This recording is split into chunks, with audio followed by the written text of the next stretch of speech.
Hello friends, this is the Owl, and today we're back in the abyss of insanity that Tsutomu Nihei calls Biomega. And spoiler, this is where I start losing the damn thread. Yeah, Volume 4, and especially Volume 5 of Biomega are somewhat notorious for stuff that happens around the halfway point that's like a flashbang packed with crazy, and also serves to catapult us into a different manga. I'm not kidding. What do I mean? Well, facing down, the newly ascended, almost godlike Narain. Seriously, the guy looks like the final boss from a House of the Dead game. It appears that Zoichi and Fuyu are totally outmatched. Not quite sure what to do about the crazily powerful psionic giant. Fuyu, however, responds by, okay, so this is one of the things that makes Nihei both impressive as an author and occasionally just a really hard read. He relies on you remembering a lot of stuff from earlier and also being able to put things together yourself, often from purely visual clues, and sometimes not even that. So, in a nutshell, and keep in mind, like a lot of this manga, especially moving forwards, I will be inferring my own conclusions here. Let me know in the comments if you think I'm well off base, but as Fuyu is used to interfacing with synthetic humans, namely Zoichi, and as this body is synthetic, remember? She is able to successfully interface with Narain, and she enters his mental landscape, finding it, unsurprisingly, to be a complete mess, and that his personality has begun to degrade, having driven himself insane with all of that from the last volume. But they are able to talk, and he tells her that they need to evacuate to the satellite, but more importantly, that Eon must not be let near the goop yet. Yes, and Fuyu picks up the dangling thread at the end of that discussion. Back in the real world, as so far as that term can apply to anything written by Nihei, Narain and Niarudi clash, and planes, drones, I don't know, belonging to the DRF begin attacking the transport elevators to the satellite, destroying one and damaging another. But fortunately, the one with Kadaru and Eon on it is undamaged. Kadaru is able to use her psionics to take one down, and Zoichi destroys several with his rifle before being joined by Nishu, and shortly after, Niarudi, who appears to have basically towed Narain along with her, puts in an appearance too. Yeah, she's really frigging strong. In the interface, Narain drops a load of exposition onto Fuyu, and I will do my legit best here. So, a weird creature was found on Mars 700 years ago. The creature contained a microorganism resembling female gametophytes. I'm almost certainly mangling that. This is basically a reproduction stage, simple but multicellular plant thing that is how certain plants, like algae, have. Maybe someone who knows a bit more about this stuff can explain it better in the comments. Rirodo, on the other hand, could produce male gametophytes. I think this is the goop that Niarudi is spraying all over the place. Experiments were done to see if one could fertilize the other, but while this did prove possible, any attempt to generate offspring resulted in a birthing process that proved fatal to the host, and not much else is known about this. But I think the implication is that this experimentation led to the N5F infection that's been turning humans into drones. 200 years later, Niarudi was born, a stupidly powerful esper with abilities approaching omniscience, in that she could read the thoughts of almost anything, including the dead, as well as a universal level of understanding. Oh, and she was also completely Fruit Loops, probably as a byproduct of her own prodigious psionic abilities. Oh yeah, and this is where I sort of have to sit there and go blah, blah, blah, blah, blah, blah. I think the huge meat plant things created when the goop and a drone meet are what's being referred to here, and the ovules, the microorganism spore and the stuff created by Rirodo together can make nearly anything, with Narain telling Fuyu that Aeon has the same male spores, meaning that she could create a plant thing by fertilizing a female spore that would be known as a recreator, which, by the way, can apparently grant wishes and save the world, as well as, spoiler, sending the manga so hard sideways that I generally stopped reading at that point. You'll see what I mean. However, Niarudi then invades like a damn red phantom and tells Fuyu not to trust Narain, but Fuyu's not buying it, telling Niarudi in turn that nobody can lie in the interface, meaning that Narain's telling the truth and she is full of crap. Okay, so the implication is that not only is Niarudi crazier than a ferret sausage, she wants to create an entirely natural world due to her hatred for all man-made things. Yeah, lady, that mask, those clothes, all of those fancy mechs, you just found those growing on trees, right? Hippies. Regardless, everyone at this point is ganging up on Niarudi, but she's able to hold them off, and we also see that the meat plant thing has grown up the stem of the space elevator to the satellite in the damn stratosphere. Now, with all of the characters in one place, it's time for this never-ending battle sequence to, well, continue.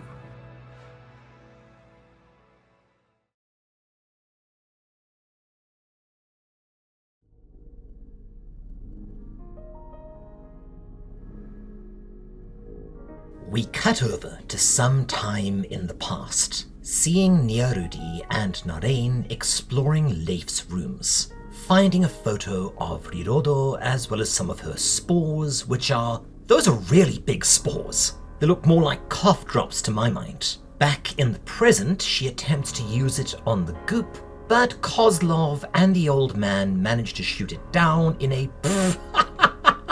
What the hell is that? Is that a space blimp? I have no idea, man. This manga, just roll with it. We also get a panel showing us just how enormous the spore growth is, now protruding well into space from the planet's surface. Wouldn't this cause all sorts of problems though? Like, anyone with a more sciencey background want to tell me if this is even possible without causing the Earth to implode or something?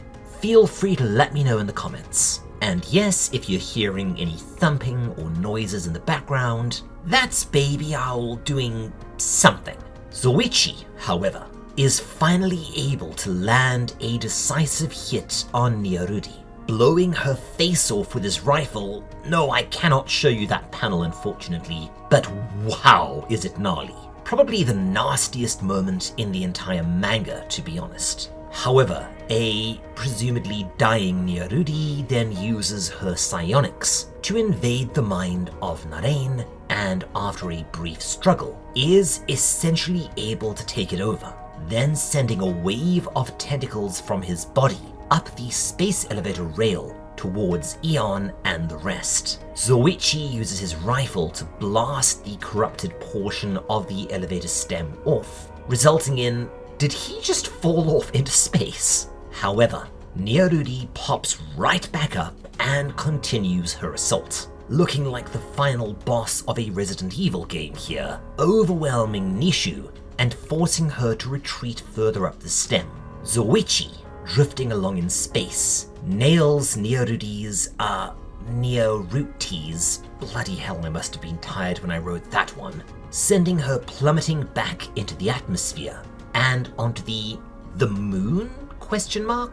where she starts launching psionic blasts at the elevator, with Nishu desperately deflecting them with the legs of her bike, and yes, that is a weird phrase to say out loud, while Kadaru defends the elevator itself using her own psionics. Now, this is the part of the story where things, believe it or not, get a little hard to follow. I will do my best, but you'll see what I mean.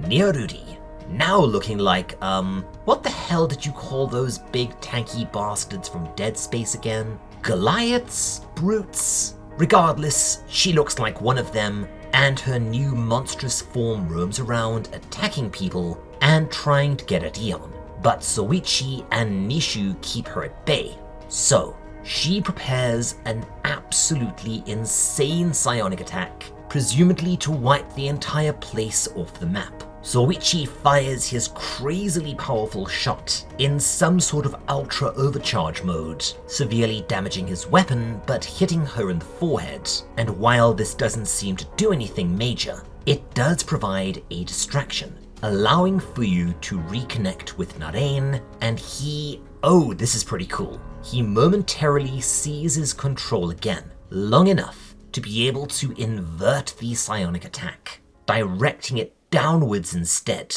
punching clear through the earth, which that has to destroy the planet, right? Spoiler, we never find out, and also spoiler, it's not gonna matter, as you will soon see, because the goop rises up and is able to catch several of Eon's little spores and begins to germinate something. Now, okay, apparently the thing being germinated is the aforementioned recreator, and as mentioned, it can grant wishes. Yeah, no, I know, don't worry too much about the plot or the characters, just enjoy the art, the mood, and all the cool world building, but holy crap is this confusing. We see complete planetary devastation, and something huge beyond belief rises up from the surface. I think it absorbs the satellite and all of the characters, forming a massive worm-like superstructure that then detaches and flails off into space, and spoiler, so this is the point where Biomega stops being, well, Biomega, and turns into a completely different manga. I certainly hope you didn't get too attached to the characters we knew or anything, because most of them are about to exit the manga stage left, and the world we know, poof, things are about to get really just odd. And it feels almost like Nihei stood up one day, went, bored now, and changed the story completely. Oh, and to make matters even less comprehensible, there's also a sort of pseudo time skip. What do I mean? Well,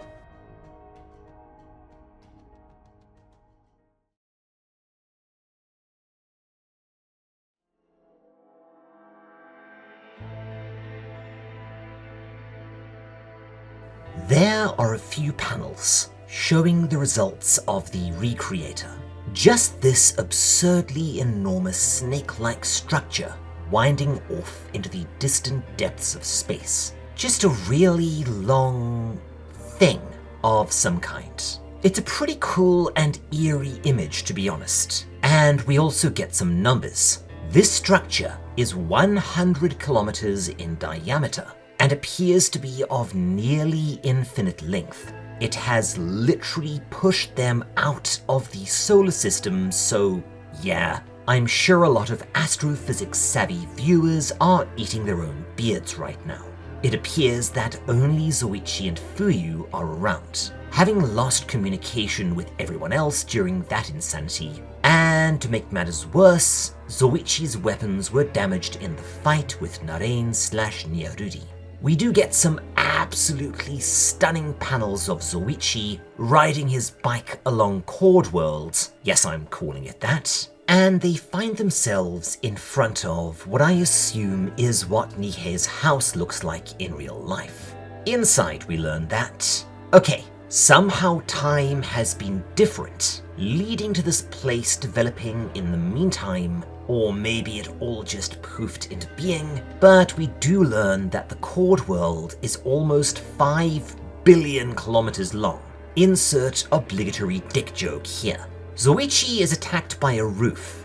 No, you didn't mishear that, and also, which then transforms into this huge biomechanical centipede because Nihei has seen my nightmares. He is able to ward it off after it eats his bike, and he then pursues it into a system of tunnels, presumably trying to get it back. He's actually able to defeat it fairly easily, albeit after a protracted chase, retrieving his bike and realizing that this thing is AI controlled, and yeah, this world is like something from House of Doors, he says, referencing an amazing pair of books that probably nobody out there has ever heard of. Seriously, how has this not gotten a movie already? We get a lot of images of this new environment, yeah. Nihei's artistic and architectural chops are on full display. I just wish I knew what the hell was going on most of the time. Zoichi does ask what I've been wondering. It's been half a day since the recreator did its thing. So how the hell is there a 5 billion kilometer long megastructure with its own bizarre Geiger-esque biomes and creatures now? Fuyu just hand waves it away as somehow, which, ugh. Later, they are surprised to see people riding things, the larger vehicle chasing a smaller one, and more surprising, the big vehicle has a DRF logo on it. Zoichi takes down the larger vehicle, which has a very strange resemblance to Nishu's motorbike. Bloody hell, the art in this thing is cool. And the driver turns out to be this handsome fellow, emblazoned with the, I think that's the mark of Niarudi's sect, right? Anyway, the thing speaks vaguely Japanese-sounding gibberish, but in amongst the babble, they do hear Niarudi's name mentioned. It turns out that the people being pursued are also cyborgs and speak the same incomprehensible tongue. In order to communicate, Fuyu interfaces with one of them, and surprisingly this works, indicating that these people might also somehow be synthetics, or at least something analogous. Fuyu speaks with the female cyborg in the interface, downloading the local language while she's at it, and learns that her name is Ya. No, I'm not making the obvious joke. And also that she's never heard of Earth or anything like that. She also does not appear to have the same understanding or conceptualization of time that we do, not understanding Fuyu's question about what year it is. Ya does assist them in removing a few more monsters from the bike, which she calls mechoids, and while Fuyu and the bike are okay, the fuel, known as heavy fluid, has been contaminated by the centipede. The bike can go normal speed for a fair bit longer, but they will need a fuel source soon. In return for saving them, the second cyborg, Butsu, offers to let them use the supply pipe at their village to recharge their fuel, and they strike off. Oh, and by the way, Ya is pregnant, which will be kind of a huge plot point in just a bit. Zoichi riding his motorbike, and the cyborgs riding their, well, at least we know what happened to Majikaja after the attack on Iruburu, I guess. On the way, they all talk further, and we start getting some more of the local lexicon. The Cord world is more officially referred to as simply the Cord, and the DRF created a town called Jogaikoto. But this next bit is just, what? Okay, so we learn that this pair are not synthetic humans, despite the fact that Fuyu can interface with them. They, despite obviously being cybernetic, were in fact somehow born naturally and were not in any way modified. That's just how folks are here, I guess. Clearly, whatever the recreator did was quite profound, reminding me, strangely enough, of the ending of Mass Effect 3. I still don't get why so many people hated that game. The next day, they are attacked by another mechoid, this one strongly resembling the DRF mechs that Niarudi used to assault Narene's sect, and after fighting it off, the new party descends down into the cyborg village on a biomechanical jellyfish uplift thing? I don't know. But they are left to wonder, if the recreator can indeed grant wishes, whose wish exactly did it fulfill? And thus ends Volume 4.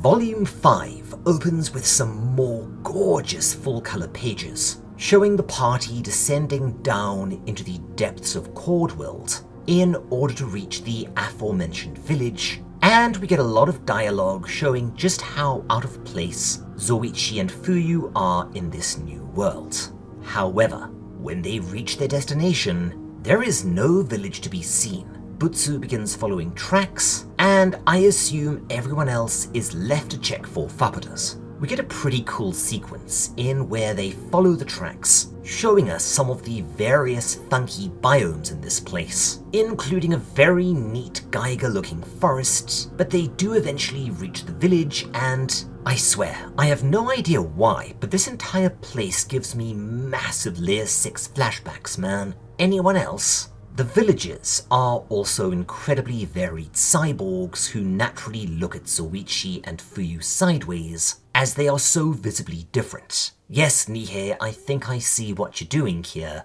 But an odd tidbit. The village is almost 200 years old, so yeah, either we've had some sort of weird time skip, or time moves differently here. And also, some of the cyborgs have indeed heard of Earth, in the sense of it being part of some ancient religion, referring to it as the Primal Sea. Yeah, this is another part of the story where the exposition is a little thick on the ground, but it really does feel like we're in another manga, right? Yeah, it does. We learn that the fuel source that they were going to use is also contested by some really nasty mechoids, and that the Cord World has its own defenses, including an anti-meteor defense system called the Insanity Lens.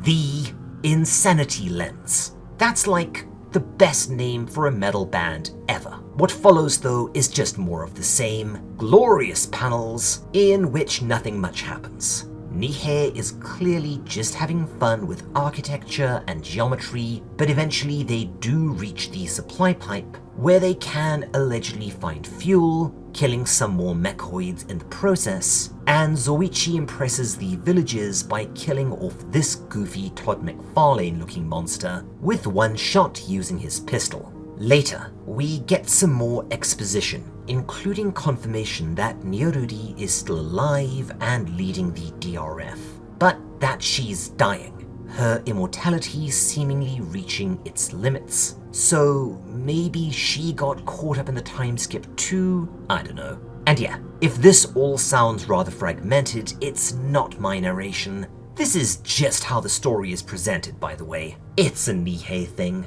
Butsu, however, also explains why they were chased by the DRF. They were miners, working for the nebulous bad guys, but Ya was taken away and artificially impregnated as some sort of obscure experiment. Nobody knows quite what happened there, but she began to have psychic visions of the DRF killing her after she gave birth, so they fled. Right on cue, the village is attacked by a crazily powerful inspector, and in a just holy crap sequence, nearly everyone is massacred. Zoichi attacks, but this guy is like Higowide levels of powerful, and hits him with a is that a Zero? Seriously, it wouldn't surprise me to learn, because a lot of manga have taken very obvious inspiration from Biomega, as well as Nihei's other works, including probably most notably Blame. Would you all be interested in seeing a Blame series, by the way? Let me know in the comments. Regardless, the fight goes on for a bit before the inspector launches a volley of missiles, quite badly injuring Zoichi. In response, Fuyu outfits him in a, yeah no that's pretty cool, a sick ass and almost certainly Deathstroke inspired armored helmet that seems to grant Zoichi a pretty significant buff overall, and using this he's finally able to gain the upper hand. destroying the new chap's arm after he uses a vice-like extension to trap him. The inspector retreats using his jetpack, and on his way out, hits Ya with the best I can do is facehugger cannon and then abducts her, before firing a volley of missiles that leave the village in ruins. Okay then, at least we have something to jumpstart the plot again. Let's see how it works out.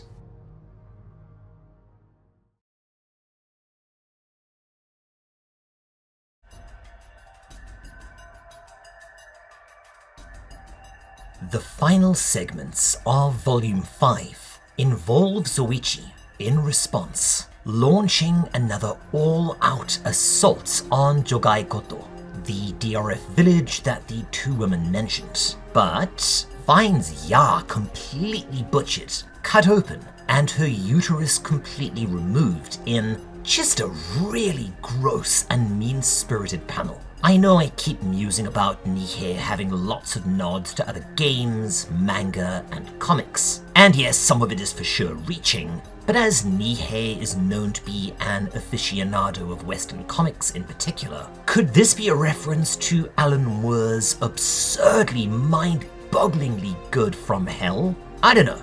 Regardless, Zoichi absolutely rampages through and is able to kill the inspector who attacked the village off-screen. He takes another inspector hostage and, apparently the baby is the recreator's child somehow, which I assume Niarudi would have possessed to extend her life and also control the recreator. I honestly don't know. But we do get a pretty funny moment when Zoichi just straight up yeets the douchebag into space. And this is followed by, I'm not really sure how to do it justice, but this is where the manga goes from being impenetrable to being drugs. Just drugs. Like, more drugs than Alan Moore's run on Swamp Thing, which, what is it with things reminding me of Alan Moore today? Probably all the mall centers, I guess. But yeah, this bit just has to be seen to be believed. I am just going to show you and describe this to the best of my ability, but I swear the first time I read this I thought I dreamed it. Ya's excised uterus begins to swell, then bursts, revealing, no seriously Nihei, what did you take before writing this and where can I get my hands on some? It's a little doll-like girl, although note the white worm-like ectoplasm, very similar to Niarudi's or the other espers. Huh. Her name is Funipero, by the way, and she is one of the strangest things in this entire bug-nuts insane manga. We see the DRF headquarters at the other end of the court, and we also see that in an attempt to control the recreator, Niarudi has basically grafted herself onto it, but she was unable to control it and also began to have her mind absorbed, presumably making her even crazier, if it is possible to wet water. However, Zoichi taking Funipero causes her to rouse, and I think create clones of herself looking a lot like no description can really do this banana nut muffins justice. And she just begins randomly killing and transforming civilians for reasons. And also sends this hellacious nightmare after Zoichi and co, which initially proves to be a big problem. But the little girl uses her psionics, and combined with Zoichi's gun, they are able to destroy it. Regardless, in yet another manga, this one a sort of post-apocalyptic sci-fi Yojimbo tale, they strike off. And just to keep the confusion flowing, meanwhile, in yet another sodding manga, this one more of a fantasy tale, we see a strange blonde-haired man crash land like a meteor in a cold country called Yaku, where he meets this woman who, okay, I am going to do my best. Irun Gorunuruka, bloody hell, let's just call her Ruka for short, who wants him to help overthrow the tyrannical leader of the land, who is a seer that can interface with the recreator and control the mechoids. Oh, and the man is actually Higuide. Huh? Regardless, in a rather long segment, the seer kidnaps Ruka and Higuide. Well, Higuide's up and goes to rescue her. He then succeeds and vanishes. Alright, well, that just happened. Our last sequence of the volume involves Funipero being attacked by this very stark from Bleach looking super inspector by the name of Zero, who absolutely spanks Zoichi by creating just a huge amount of gross looking meat stuff. Funipero, in turn, creates a very Niarudi looking construct and badly injures Zero, who then transforms into this thing. Zoichi activates Deathstroke mode and destroys Zero, and they all head off to stuff. Yeah, one volume left, which we will tackle next time. And be pre-warned, if you're hoping for a satisfying conclusion, or, any sort of comprehensive explanation of exactly what in the blithering cocks you just read, well, you may need to adjust your expectations. But that'll have to do until next time. Anyways, before we finish for the day, I just want to say a massive and heartfelt owl thank you to our fantastic patrons, without whom this channel would absolutely not be able to continue existing. I'm deadly serious. More often than you'd think, you folks really do make the difference between us being able to afford, food, shelter, and all that good stuff. So, yeah. Cheddar, Crazy, Lance Goebel, Question Man 6, Hunting for R2D2, John Knepp, Kel Core, Callie Caris, Lee, Mootle, Opinion Custard, Philip Campbell, Piece of Yeast, Ranger Danger, Rose Montgomery, Sally Face, Wargle, Chilled Ice, Cheshire Quill, Endymion, Fluffy Burb, Hermit, Hunter Hexchen, Jake, Catstown, Mew Haku, Nate Corbin, Oishi-Pun, Rafferty, Seffet, Simone, Squid, Tak2M, William, Yorgborg, Kamarion Lindsay, Taylor Smith, Brendan, and the Spilled Milk, and I guess whoever I've forgotten, because there's always one. And to that person, I'm sorry. I also want to say an extra special thanks to our Owlbard patrons, Jathis, Uto, and Polite Crow. That's so stupidly generous, I don't even know what to say. If you want to support this channel, gain access to a bunch of perks, including my book, input on future manga to cover, early videos, exclusive videos, and all sorts of fun Discord stuff, as well as a few things I'm probably forgetting about, become a channel member or head on over to our Patreon. If you want something a bit different, why not reach out to Mrs. Owl via the Discord or her social media for some sort of art commission. She is a very talented lady and does everything from pixel art to actual art, game assets, avatars, OCs, animations, and more. Her rates are really reasonable too. Otherwise, thanks for watching. Like, subscribe, and all of that stuff. Cheers, take care my friends, and I will see you all next time. Until then, this is the Owl, signing off.